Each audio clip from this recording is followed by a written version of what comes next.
حضرت نعیم بن مسعود رضی اللہ عنہ۔ نعیم بن مسعود ایک ایسے بیدار مغز، تیز فہم، ذہین و فطین اور چست و چالاک شخص تھے جن کی راہ میں نہ تو کوئی پیچیدہ مسئلہ حائل ہو سکتا تھا، نہ ہی وہ کسی مشکل معاملے کو حل کرنے میں ناکام ہو سکتے تھے۔ صحرا کا یہ سپوت اللہ تعالیٰ کی بخشی ہوئی غیر معمولی صلاحیتوں، صحت فراست، سرعت ذہن اور تیزی عقل کے باعث ایک بے مثال شخصیت کا حامل تھا، لیکن اس کے ساتھ وہ بڑا رنگین مزاج، رنگ رلیوں کا دلدادہ اور گانے بجانے کا شوقین بھی تھا۔ ان دلچسپیوں اور خواہشات کی تکمیل کے لیے وہ اکثر و بیشتر یثرب کے یہودیوں کے ہاں جاتا رہتا تھا۔ چنانچہ جب بھی اس کا دل کسی مغنیہ کے لیے بے چین ہوتا یا اس کے کان بربط و رباب کے تاروں سے نکلنے والے دلکش اور مسحور کن نغموں کے لیے بے قرار ہوتے، تو وہ نجد سے، جہاں اس کا اپنا قبیلہ آباد تھا، سیدھا مدینہ پہنچتا اور وہاں یہودیوں پر دل کھول کر مال و دولت لٹاتا تاکہ وہ اس کی دلچسپیوں اور عیاشیوں کا بھرپور انتظام کرے۔ اسی وجہ سے نعیم بن مسعود اکثر یثرب آتا جاتا رہتا اور یہودیوں، خصوصاً یہود بنی قریظہ کے ساتھ اس کے بڑے گہرے اور مضبوط روابط تھے۔ جب اللہ تعالیٰ نے انسانیت کو اپنے کرم سے نوازتے ہوئے اپنے رسول صلی اللہ علیہ وسلم کو ہدایت اور دین حق کے ساتھ مبعوث فرمایا اور مکے کی وادیاں آفتاب اسلام کی تابانیوں سے جگمگا اٹھی، نعیم بن مسعود خواہشات کی باغ اپنے نفس کے ہاتھ میں ڈھیلی چھوڑ کر پہم ان کی پیروی میں منہمک تھا، اور اس نے اس نئے دین سے صرف اس اندیشے کے ساتھ سختی سے اعتراض کیا کہ کہیں یہ دین اس کی لذت کوشیوں اور رنگ رلیوں پر قدغن لگا کر اس کی زندگی کا سارا مزہ کرکرا نہ کر دے۔ لیکن کچھ ہی دنوں بعد اسلام کے بدترین دشمنوں کی صف میں شامل ہو کر اس نے اپنی تلوار بھی اس کے مقابلے کے لیے بے نیام کر لی۔ لیکن غزوہ احزاب کے موقع پر نعیم بن مسعود نے دعوت اسلامی کی تاریخ میں ایک نئے باب کا اضافہ کیا، اور اس باب میں انہوں نے اپنے ہاتھ سے وہ داستان رقم کی جو جنگی چالوں پر مشتمل داستانوں میں سب سے زیادہ حیرت آفرین اور تعجب انگیز داستان ہے۔ ایک ایسی داستان جس کے محکم اجزاء اور اس کے عاقل و دانا ہیرو کا تذکرہ مورخ کا قلم ہمیشہ حیرت و استعجاب کے ساتھ کرتا رہے گا۔ نعیم بن مسعود کی اس نرالی داستان سے واقفیت حاصل کرنے کے لیے ہمیں تھوڑا سا پیچھے کی طرف لوٹنا ہوگا۔ غزوہ احزاب سے کچھ عرصہ پہلے یثرب کے یہودیوں کی ایک ٹولی جس کا تعلق بنو نضیر سے تھا حرکت میں آئی، اور اس کے لیڈروں نے رسول اللہ صلی اللہ علیہ وسلم کے ساتھ جنگ کرنے اور ان کے دین پر فیصلہ کرنے کے لیے مختلف قبیلوں کو منظم کرنا شروع کیا۔ سب سے پہلے وہ قریش مکہ کے پاس پہنچے اور ان کو مسلمانوں کے خلاف جنگ پر ابھارا، اور ان سے اس بات کا مضبوط عہد و پیمان کیا کہ جب تم لوگ فوج لے کر مدینہ پہنچو گے تو ہم بھی اپنی پوری قوت کے ساتھ تمہارے ساتھ شامل ہو جائیں گے۔ پھر ان کو چھوڑ کر وہ لوگ نجد میں بنو غطفان کے پاس گئے اور انہیں بھی اسلام اور اس کے نبی کے خلاف خوب بھڑکایا، اسلام کو بے خودن سے اکھاڑ پھینکنے کی دعوت دی، اور وہ ساری باتیں تفصیل سے ان کو بتائیں جو قریش ان کے درمیان طے ہوئی۔ پھر ان کے ساتھ بھی انہی شرائط پر معاہدہ کیا اور طے شدہ وقت سے آگاہ کر کے واپس چلے آئے۔ ادھر قریش کا ایک لشکر جرار جس میں ان کے پیدل اور گھڑ سوار دستے شامل تھے اپنے سپہ سالار ابو سفیان ابن حرب کی قیادت میں، اور ادھر غطفان پورے جنگی ساز و سامان اور جمعیت کثیر کے ساتھ اپنے قائد عیینہ ابن حصن غطفانی کی سرکردگی میں مدینہ کی طرف چل پڑے۔ ہماری اس داستان کا ہیرو نعیم بن مسعود بھی اپنے قبیلے بنو غطفان کے ہراول دستے میں شامل تھا۔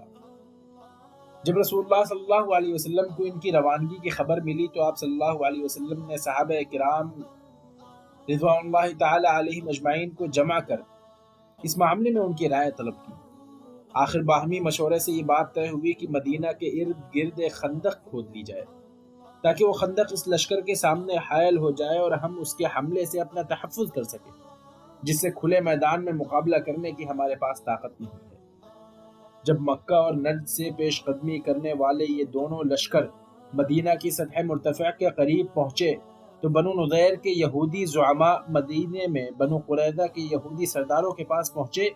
اور ان کے اوپر اس سلسلے میں کافی دباؤ ڈالا کہ وہ اس جنگ میں نبی کریم صلی اللہ علیہ وسلم کے خلاف مکہ اور نجد سے آنے والی فوجوں کا ساتھ دیں، مگر بنو قریظہ کے سرداروں نے ان سے کہا کہ یہ چیز جس کی طرف تم ہم کو دعوت دے رہے ہو اگرچہ ہماری مطلوبہ اور پسندیدہ چیز ہے، لیکن تم کو معلوم ہے کہ ہمارے اور محمد صلی اللہ علیہ وسلم کے درمیان اس شرط پر ایک معاہدہ ہو چکا ہے کہ ہم آپس میں صلح و آشتی کے ساتھ رہیں گے تاکہ دونوں فریق مدینہ میں امن و اطمینان کے ساتھ رہ سکیں، اور تم یہ بھی جانتے ہو کہ ابھی اس معاہدے کی روشنائی بھی خشک نہیں ہوئی ہے۔ ہمیں اس بات کا سخت اندیشہ ہے کہ اگر محمد صلی اللہ علیہ وسلم اس جنگ میں فتح یاب ہوئے تو معاہدے کی خلاف ورزی کے جرم میں وہ ہم پر سخت گرفت کریں گے اور ہمیں مدینے سے نیست و نابود کر کے دم لیں گے۔ لیکن بنو نضیر کے سردار ان کو برابر نقض عہد پر ابھارتے، اس کو مزین کر کے اس کے سامنے پیش کرتے اور ان کو سبز باغ دکھاتے رہے کہ اب کی بار محمد صلی اللہ علیہ وسلم کو تو زبردست تباہی کا سامنا کرنا پڑے گا۔ آخرکار بنو قریظہ کے یہودی ان کے سامنے ڈھیلے پڑ گئے اور انہوں نے رسول اللہ صلی اللہ علیہ وسلم کے ساتھ کیے ہوئے اپنے معاہدے کو توڑ دیا اور صلح نامے کی دستاویز کو پھاڑ کر رسول اللہ صلی اللہ علیہ وسلم کے خلاف قریش و غطفان کی متحدہ فوج کی حمایت کا اعلان کر دیا۔ مسلمانوں کے اوپر اس کا ایسا اثر ہوا جیسے ان کے اوپر بجلی گر پڑی۔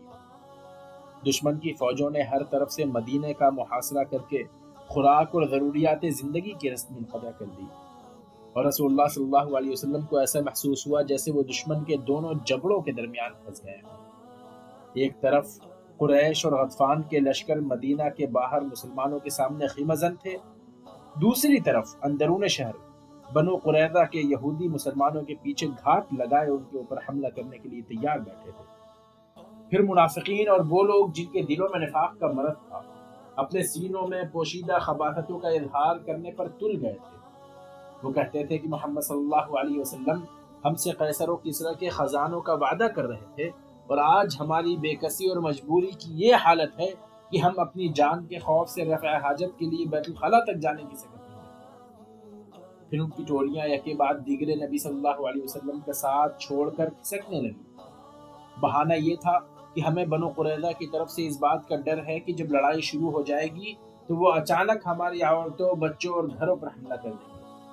یہاں تک کہ چند سو مخلص نوجوانوں مسلمانوں کے سوا رسول اللہ صلی اللہ علیہ وسلم کے ساتھ کوئی نہیں بچا۔ محاصرے کی راتوں میں سے ایک رات کو، جس کا سلسلہ تقریباً 20 دن سے جاری تھا، رسول اللہ صلی اللہ علیہ وسلم اپنے رب کی بارگاہ میں انتہائی گریہ و زاری کے ساتھ بار بار یہ دعا کر رہے تھے: اللہم انی انشدک عہدک و وعدک، اللہم انی انشدک عہدک و وعدک، خدایا میں تجھے تیرا عہد اور تیرا وعدہ یاد دلا رہا ہوں،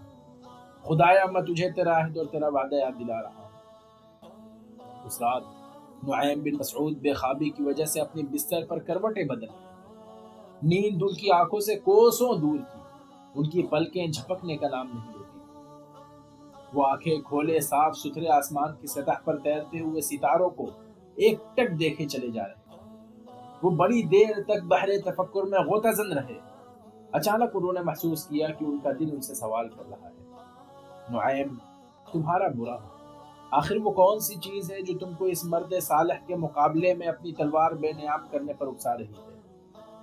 وہ مرد صالح جو اپنے متبعین کو عدل و احسان اور رشتہ داروں کے ساتھ حسن سلوک کا حکم دیتا ہے۔ نعیم،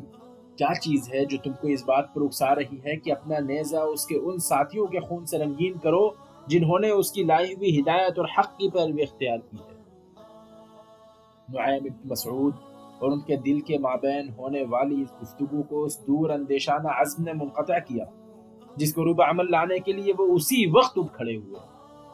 وہ رات کی تاریکی میں اپنے قبیلے کے کیمپ سے دبے پاؤں نکلے اور تیز تیز قدم اٹھاتے ہوئے رسول اللہ صلی اللہ علیہ وسلم کی خدمت میں حاضری کے لیے چل پڑے۔ جب آپ صلی اللہ علیہ وسلم نے ان کو اپنے سامنے کھڑا دیکھا تو فرمایا کہ نعیم بن مسعود اس وقت کی ضرورت سے آئے۔ اس وقت اس لیے حاضر خدمت ہوا ہوں کہ اس بات کی گواہی دوں کہ اللہ کے سوا کوئی معبود نہیں، اور آپ اللہ کے بندے اور اس کے رسول ہیں، اور جو دین آپ لائے ہیں وہ برحق ہے۔ اے اللہ کے رسول، میں اسلام قبول کر چکا ہوں، مگر میرے قبیلے کے لوگ ابھی بھی اس بات سے بے خبر ہیں، تو آپ مجھے جو حکم دینا چاہیں دیں، میں اس کی تعمیل کروں گا۔ تم ہمارے اندر وہ واحد شخص ہو جو اس کام کو کر سکتا ہے۔ تم اپنے قبیلے والوں کے پاس جاؤ اور ہو سکے تو ان کو اس بات پر آمادہ کرو کہ وہ ہمارے خلاف جنگ سے ہاتھ کھینچ لیں اور قریش سے کنارہ کش ہونے پر تیار کرو۔ جنگ میں چکمے سے کام لینا اس کا ایک زبردست حربہ ہے۔ آپ صلی اللہ علیہ وسلم نے فرمایا، ہاں اے اللہ کے رسول، انشاءاللہ آپ عن قریب ایسی بات دیکھیں گے جس سے آپ کی آنکھیں ٹھنڈی ہوں گی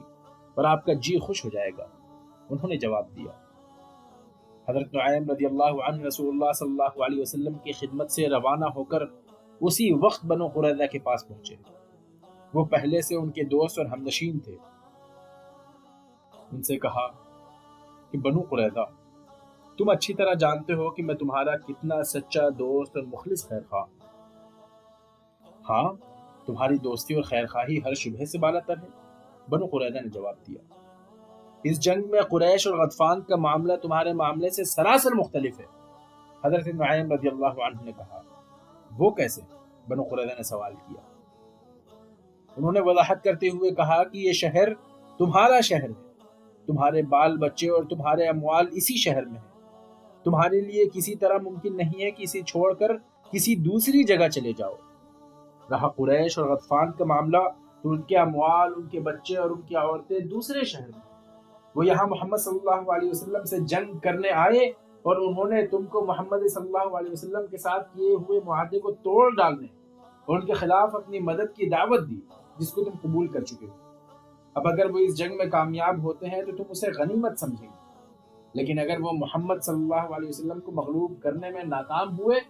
تو تم کو بیار و مددگار چھوڑ کر اپنے علاقے کی طرف واپس چلے جائیں گے۔ پھر محمد تم سے بدترین انتقام لیں گے اور تم خوب جانتے ہو کہ تنہا ان کا مقابلہ کرنا تمہارے بس کی بات نہیں۔ بنو قریظہ نے سن کر کہا کہ تم ٹھیک کہہ رہے ہو، لیکن اس معاملے میں تمہاری کیا رائے ہے؟ میری رائے اس کے بارے میں یہ ہے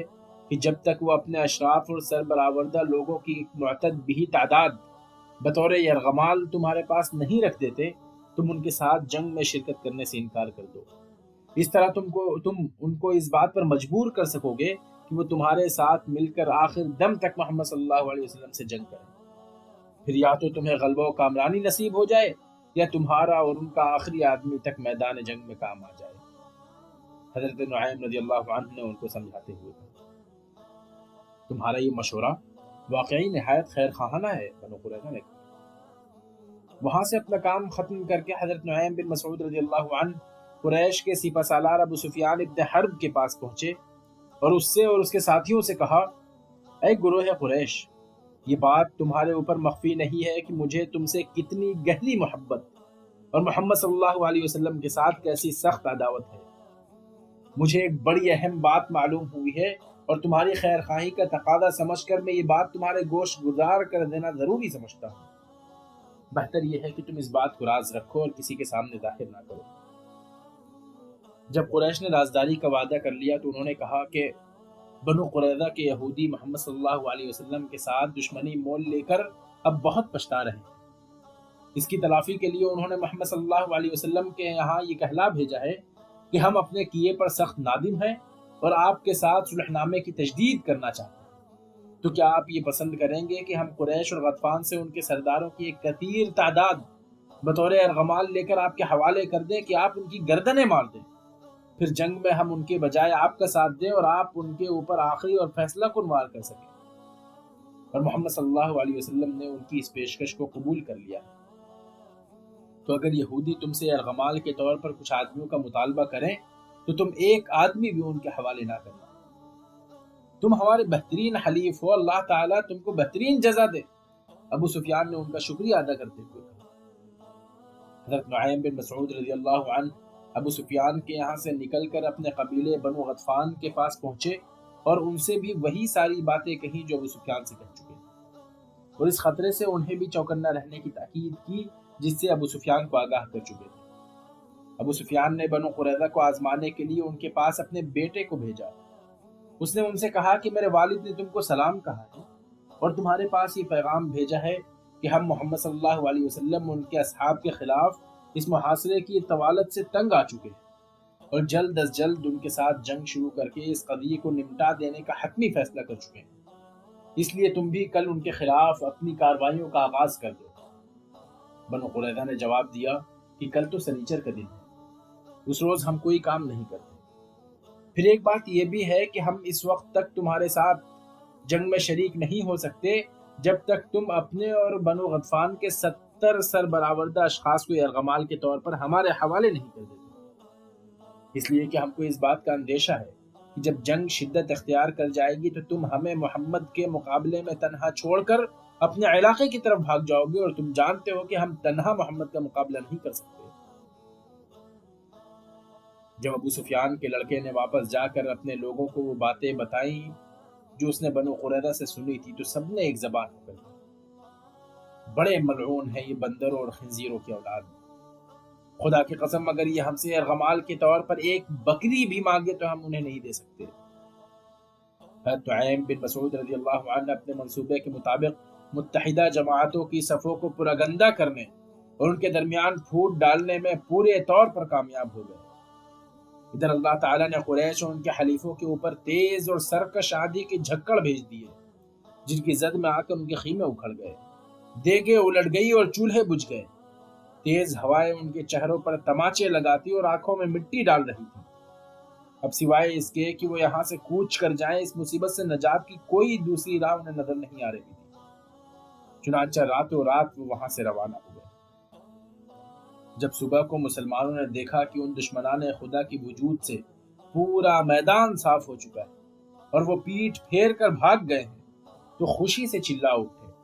الحمدللہ الذی نصر عبدہ وَأَعَزَّ جُنْدَهُ وَهَزَمَ الْأَحْزَابَ وَحْدَهُ، شکر ہے اس خدا کا جس نے اپنے بندے کی مدد فرمائی، اپنے لشکر کی مدد کی اور تنہا متحدہ فوجوں کا منہ پھیر دیا۔ اس روز کے بعد سے حضرت نعیم بن مسعود رضی اللہ عنہ رسول اللہ صلی اللہ علیہ وسلم کے انتہائی قابل اعتماد لوگوں کی صف میں اپنا مقام پیدا کر چکے ہیں۔ آپ صلی اللہ علیہ وسلم نے ان کو والی بھی بنایا اور فوجی دستوں کی قیادت بھی ان کے سپرد کی۔ فتح مکہ کے موقع پر ابو سفیان لشکر مجاہدین کے مختلف دستوں کو ایک کے بعد دیگر اپنے سامنے سے گزرتے ہوئے دیکھ رہا تھا۔ جب اس نے قبیلہ غطفان کے علم بردار کو دیکھا تو اپنے ساتھیوں سے دریافت کیا، یہ کون ہے؟ یہ نعیم بن مسعود ہے۔ اس کے ساتھیوں نے بتایا، اس نے جنگ احزاب کے موقع پر ہمارے ساتھ بہت برا سلوک کیا تھا، خدا کی قسم یہ محمد کا سب سے کٹر دشمن تھا، اور یہ دیکھو آج یہ اپنے قبیلے کا جھنڈا اٹھائے ان کے آگے آگے چل رہا ہے اور ان کی ماتحتی میں ہمارے ساتھ لڑنے کے لیے جا رہا ہے، ابو سفیان نے کہا۔ وآخر دعوانا الحمدللہ رب العالمین۔